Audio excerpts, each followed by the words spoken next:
Okay, everyone, let's gather up in the darkness out there.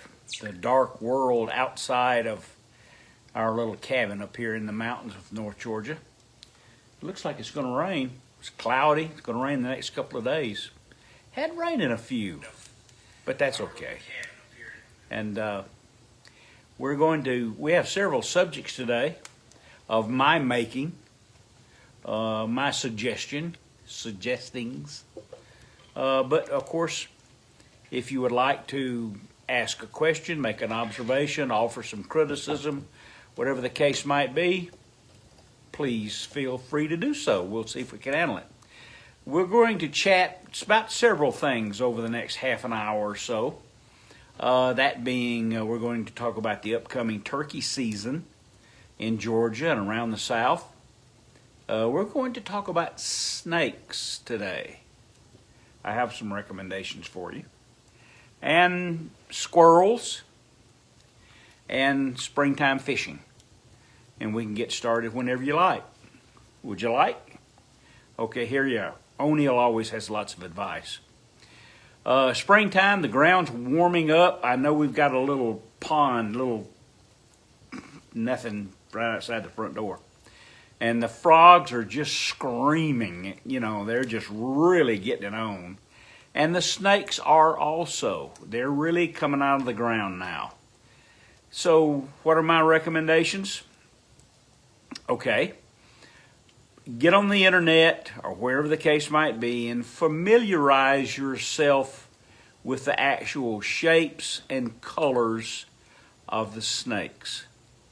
I hear so often, and it's so disappointing, when you hear the only good snake is a dead snake.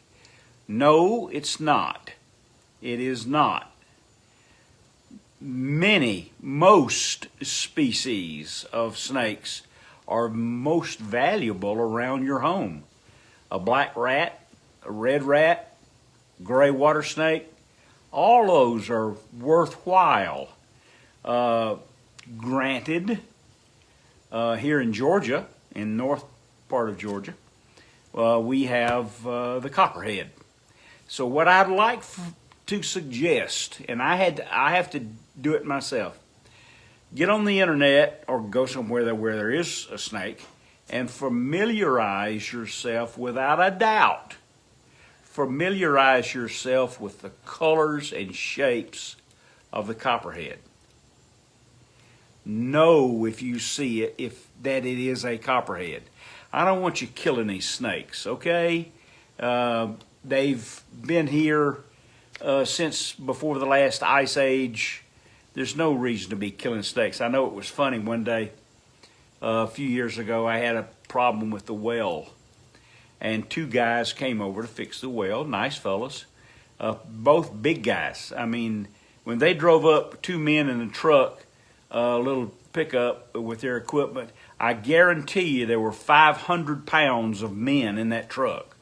And I had just located in the little parking lot, little asphalt place right there where you park cars, I had just located a copperhead.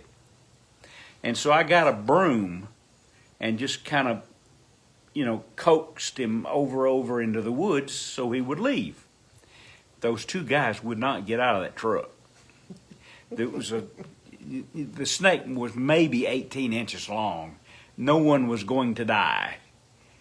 But people are afraid of snakes, and they abuse them, and they kill them when they shouldn't. So familiarize yourself.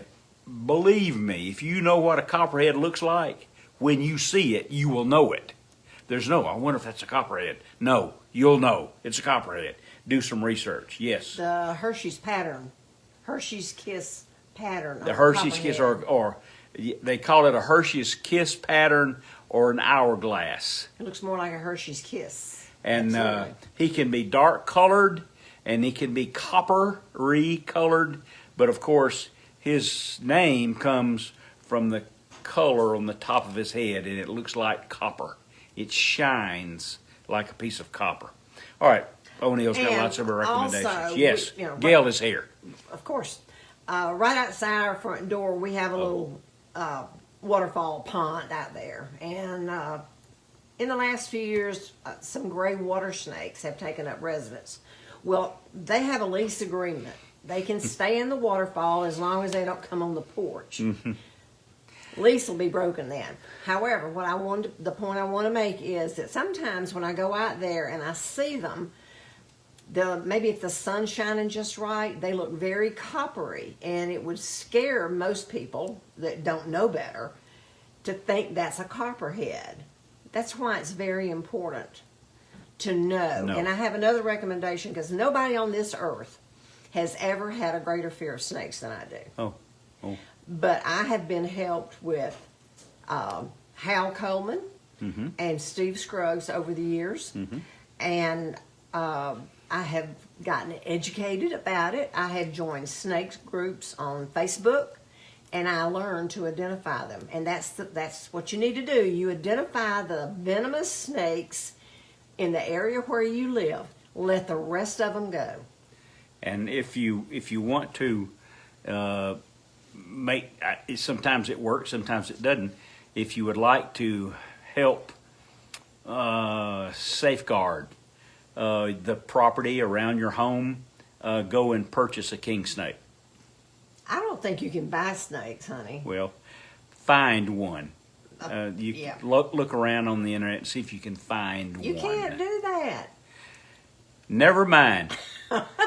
Don't I'm do just it. telling you, I don't think you can do that.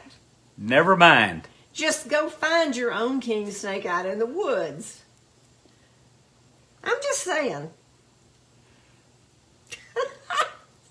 Kind of shut you up, didn't it? Well, I don't want you telling people something that might be illegal. You can't buy snakes? Well, I bet you here's can. another thing. It is actually, in Georgia, it is illegal to kill a non-venomous snake. Correct. $1,000 fine and up to 6 months in jail. So there. Got it? Good. And that's true. It is, in Georgia, it's illegal to kill a non-venomous snake. And So but people it just puzzles me. Oh, it's a snake. I'm going to kill it. No. now, somebody says you can buy a king snake. So if Well, that is true, I stand corrected. Okay. I don't All right. mind. Now let's talk further about the turkey season coming up in Georgia, all around the South, for the eastern wild turkey. I know I talked to Travis this afternoon. He lives in Oklahoma and hunts in Texas. He's a guide. And 2 years ago, they took 235 Rios in their lodge. And this year, he says it's going to be more. He said, they're everywhere. They can really reproduce rapidly. However, not as a contradiction, but so that you'll understand, I spoke to and did a recording, and it'll be on the air in a couple of weeks.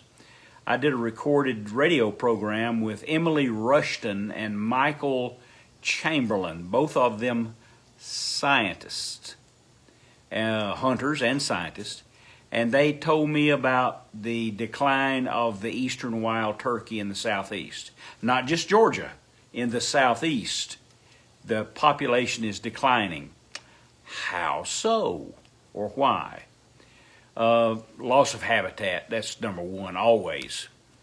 And number two, the raccoons and the possums and the elevation of the population of coyotes. Ground predators. As a matter of fact, Emily listed for me that from any given hen, she'll lay anywhere from 7 to 10 eggs, and an average 1.5 turkeys or poults will reach adulthood out of those average of 10 eggs, 8 to 10 eggs. That's not very good. Now, how did it come about that we have so many or had so many, and so that we had a population that has grown dramatically over the last 20 years? How'd that happen? Well,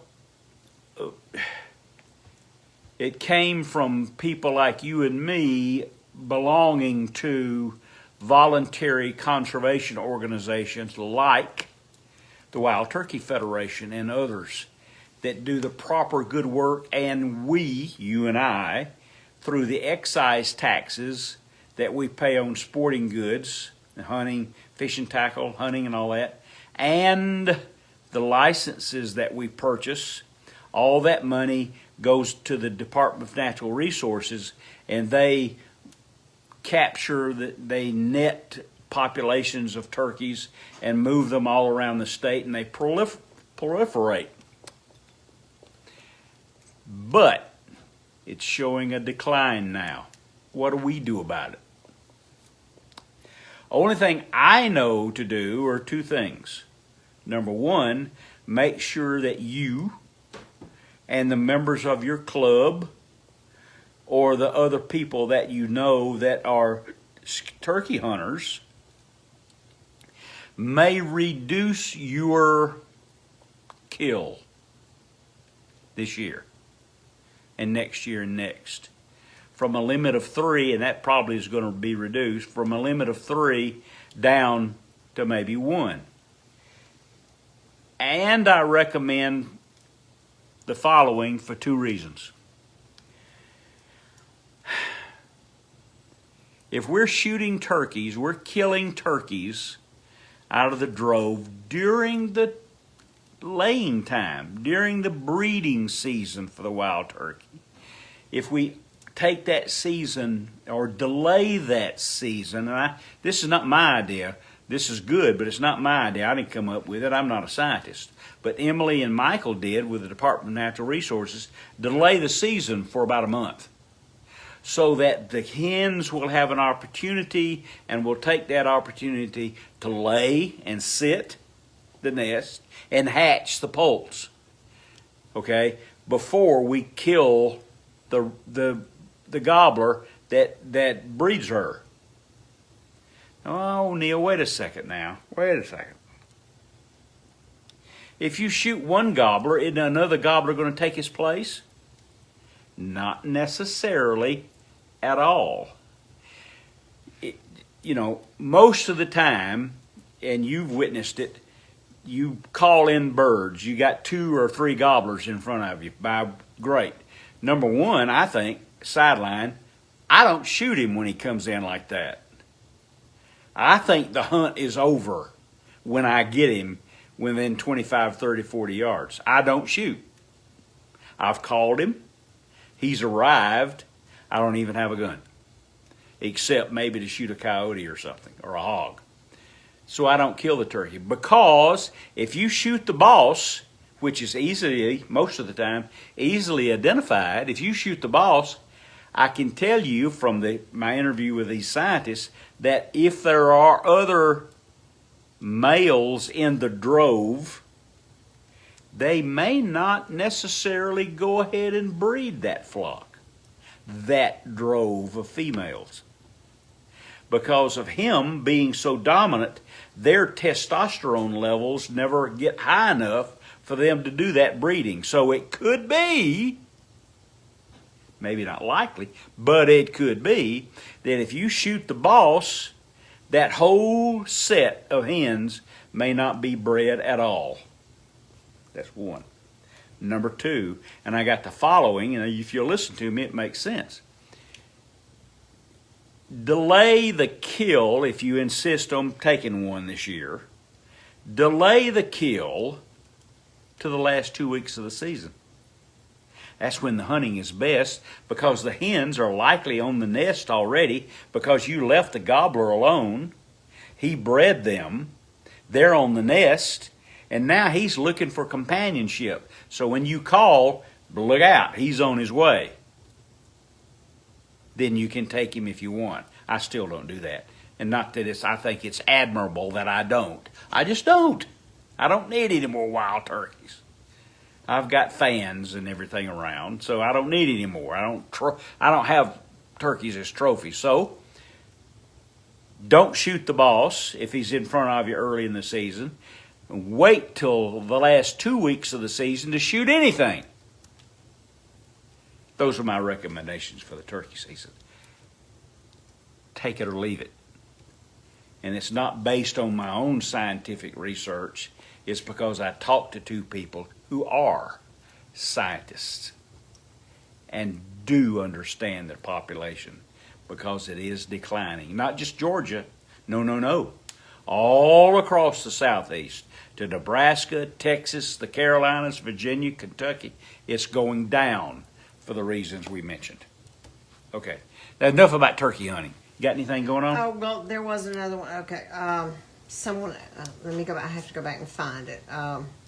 Somebody was wanting to know why the DNR does something. And my first thought is call the DNR and ask them about this, because I don't know that you're going to know the answer. Why does the Georgia Forestry, DNR, and others conduct prescribed wildland Burning? prescribed controlled burns of turkey habitat during turkey nesting season? This and hay cutting during nesting season disseminates the poult's chance of survival. Okay. Well, they're prescribed burning now, and the turkey season, the nesting has not begun. But it's political that the season starts as early as it does. And how they manage those two things is beyond me.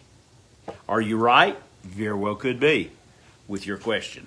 Why do they prescribe burn during the turkey nesting season? We had prescribed burns here on the mountain the other day, but I can guarantee you, I hadn't heard a single gobble. I'll bet there's not a single turkey on the nest right now in North Georgia, in the area where I am. Our property, our little lot here, we call this Three Falls Cabin, and it just kind of falls into a little valley called Pettit Creek. And Pettit Creek is the boundary line for the wild turkey, boundary line for the Dawson Forest, which is a wildlife management area that you and I paid for. Don't ever forget that. And I may talk about that today. It's 27,000 acres, I think, and it wraps around this entire mountain. And it's called the Dawson Forest, and it'll never be built.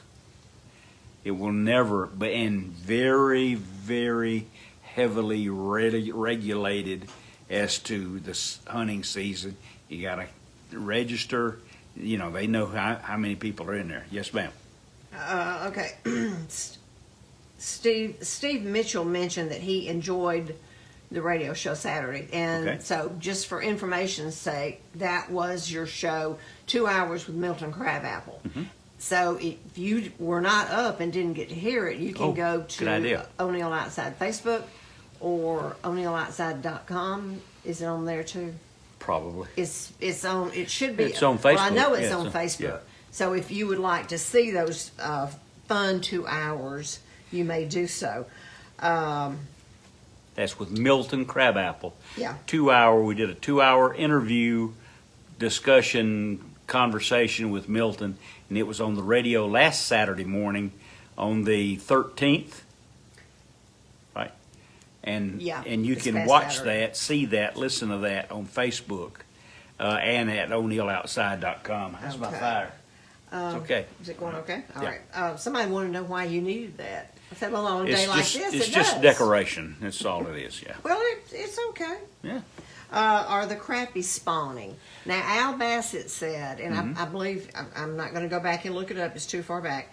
He said he was catching crappie 2 feet off the dock. Does that sound, I'm just doing this 2 from feet memory. off the bank. No, he said dock, I think. Well, he catches them year-round. Al catches them no matter what. Yes, the crappie are spawning. They're in the shallow water along the brush. Why do you think it has to be, why does that fit together, you think, about in the brushy areas and docks and bridges and things like that, that the crappie are so attracted to during the spawning season? It's because the female squirts or spews her eggs out against a hard surface, brush, docks, things of that nature, and then the male swims around with a big smile on his face, and he fertilizes those eggs. And that's how they spawn, in the shallow water. And it has to be a water that is shallow. Usually it's dingy, but it's shallow. It's springtime water, and it's warm enough so the eggs will can be fertilized and will grow rapidly. And that's where we get our crappie. It's funny that in Alabama it's a crappie. In Florida it's a speck. In Louisiana it's a sac-a-lait, which is white sack or white bag. So different names, same fish. You know how to tell the difference between a white crappie and a black crappie? Doesn't have anything to do with color. It's the number of dorsal fins.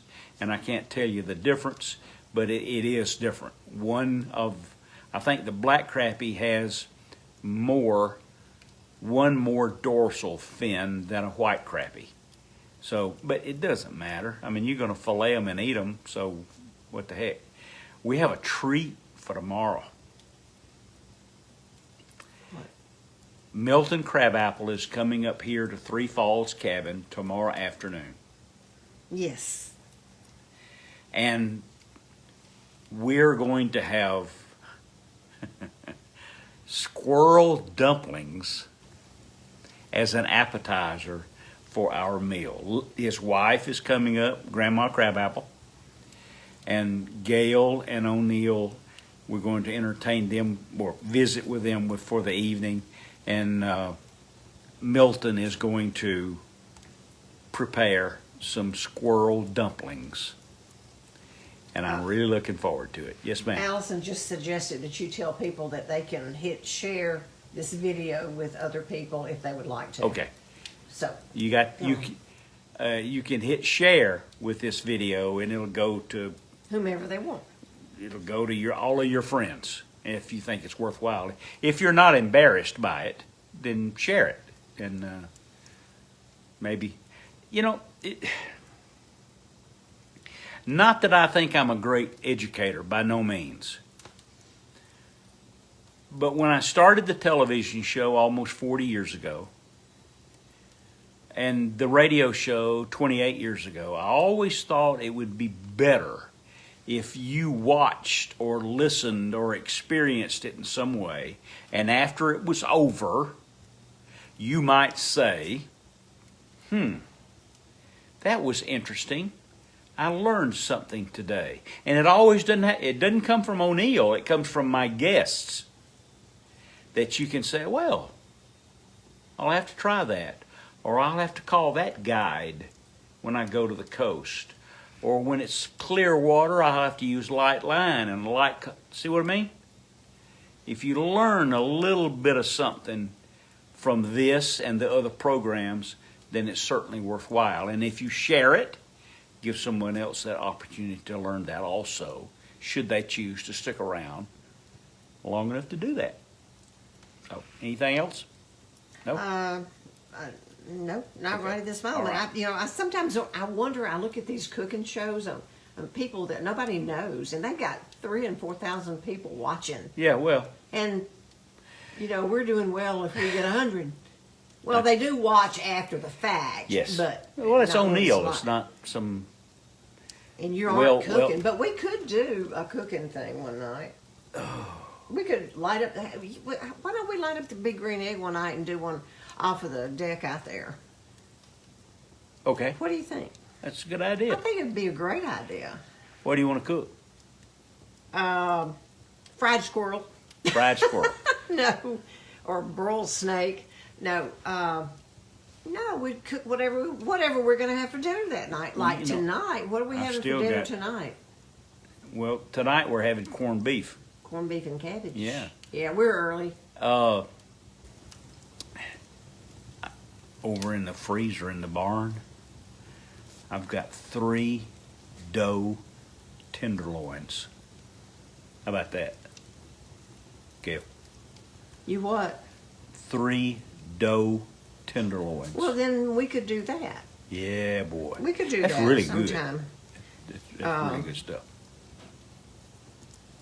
Yeah, absolutely. Yeah, I think that would be a good idea. You might get more viewers if you cook something.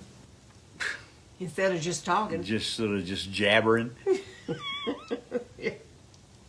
Well, everybody knows everything already anyway. And of course, by this time of the day, I've already washed the dishes, dusted the furniture, vacuumed, done the laundry, straightened up the furniture, and pretty well, and made up the bed. I've done pretty well everything there is to be done by 6:30 on Monday afternoon. So I quite frankly am worn out, and maybe that dulls my delivery. You think it does? No, sir. Oh. There's no one more enthusiastic than you are. Oh, I am enthused, that's for sure.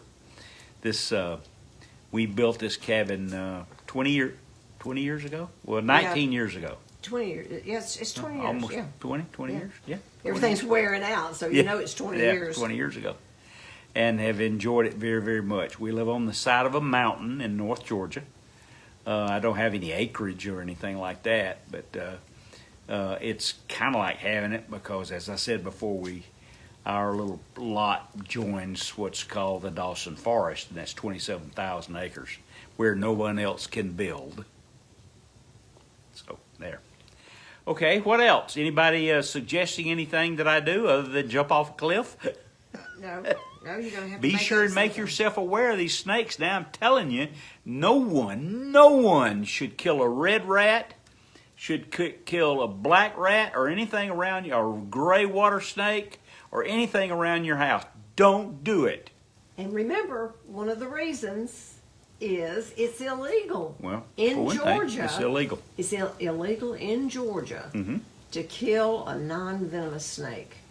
$1,000 fine, up to 6 months in jail. It was, we were on a fishing trip. Find this interesting. It must have been 45 years ago, but it was two boats of us, and we were in the fish pond drain area of Lake Seminole.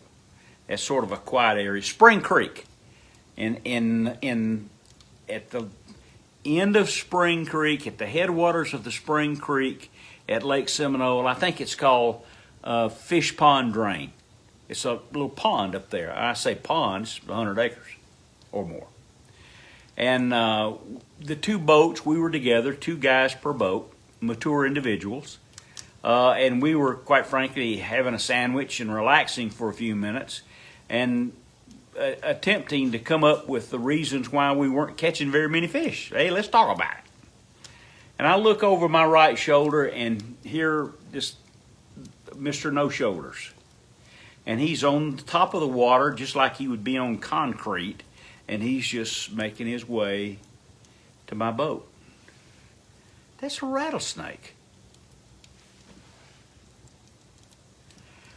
And he comes to the back of my boat, and it's a rattlesnake, and he starts to come in the boat. He puts his head over the transom to get in my boat. Wasn't because it was my boat, it was a boat.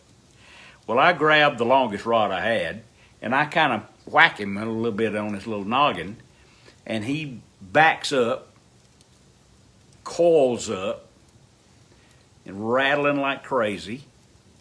You know, all rattlesnakes are 6-foot rattlesnakes. I don't know, but this was a mature rattlesnake. He was big. And he's just, that rattle is just singing. Okay? We left. That night, and I believe we were staying at Seminole State Park, which is in Spring Creek. And I went to the local store that night, to resupply beverages or whatever. And I mentioned that little experience to the local grocer, Magic Market, whatever it was, convenience store. He said, "Come on, man. I'm a native. I'm a local guy. Rattlesnakes can't swim."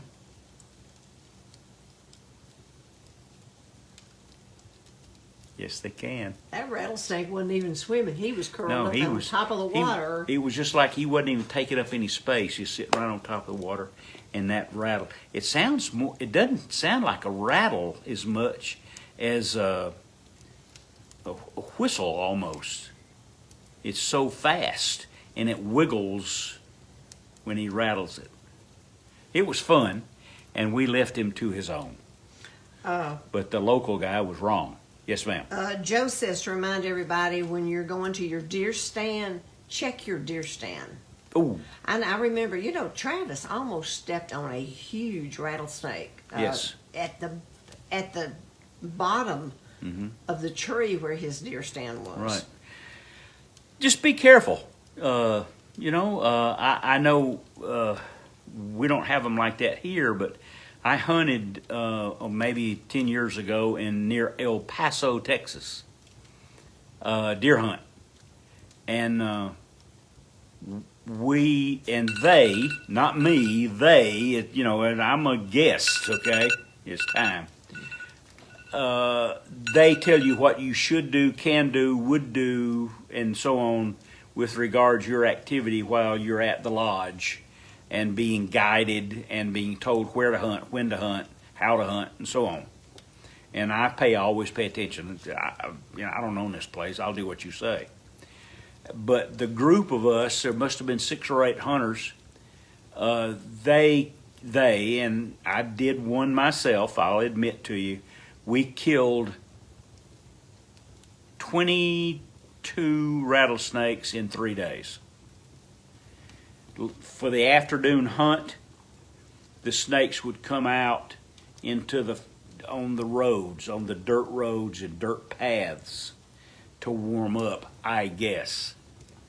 And so when you there with all the guests and hunters in the woods, you killed a rattlesnake. I know I got in a blind one morning in the dark on a turkey hunt in Texas, and I heard that rattlesnake leave the blind. I was incorrect when I said in your deer stand, Joe said Turkey blind. check your turkey blind. Yeah. Yes, I apologize. That's all right. So, I got a lot to do here. okay. Oh, let's see. Oh, wait, I've here we done go. everything. This is from Milton. Okay. For a realistic rattlesnake sound, tie a set of rattlesnake rattles to an electric toothbrush. Well, thank you, Milton. I for appreciate that. It's we are so looking forward to the visit God. tomorrow with Milton Crabapple, because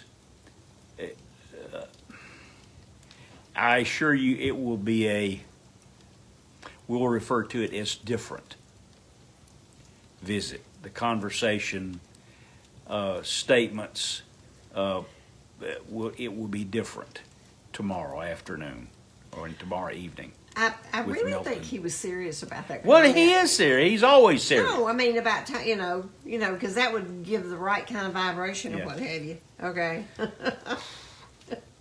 Oh gee. Okay, it's time to say goodnight, Gracie. Okay. Can you think of anything else you want The to only animate people only with? other thing to pass along is that the turkey hunting is the best thing, the best hunt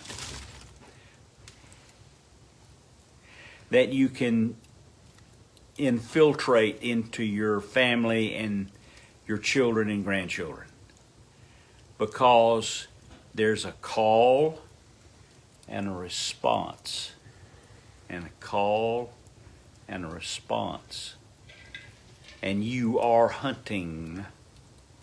And when he shows up, man, what a blast.